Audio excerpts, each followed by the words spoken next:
90 দশকের জনপ্রিয় নায়ক ইলিয়াস কাঞ্চন তার অভিনীত বেদের মেয়ে জ্যোৎস্না সিনেমাটি ঢাকাই সিনেমার এক নতুন সূচনা করেছিল। সেই ইলিয়াস কাঞ্চন ব্রেন টিউমারে আক্রান্ত হয়েছেন বলে কয়েকদিন ধরেই রয়েছে খবরের শিরোনামে। বর্তমানে লন্ডনের একটি ক্লিনিকে চিকিৎসাধীন রয়েছেন নায়ক। এমন অবস্থায় নায়ককে দেখতে লন্ডনের হাসপাতালে ছুটে গিয়েছিলেন একসময়ের জনপ্রিয় চিত্রনায়িকা রোজিনা। ইলিয়াস কাঞ্চনের এই অসুস্থতার খবরে ভক্তদের পাশাপাশি রীতিমতো উদ্বিগ্ন দেশের চলচ্চিত্র মহল। নায়িকা রোজিনাও তার ব্যতিক্রম নন। এর আগে থেকেই তিনি জানতেন ইলিয়াস কাঞ্চন ব্রেন টিউমারে আক্রান্ত। জুলাই মাসেই তিনি খবর পেয়েছিলেন বলে জানা যায়।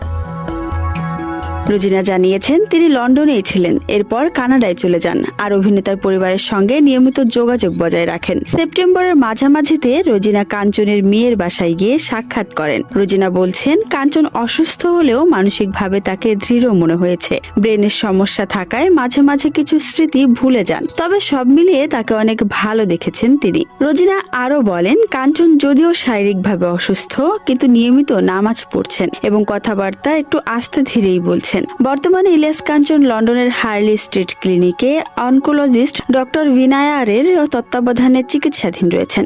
আগস্ট মাসে তার মাথায় অস্ত্রোপচার হয়েছিল। বর্তমানে তিনি টার্গেট থেরাপি নিচ্ছেন।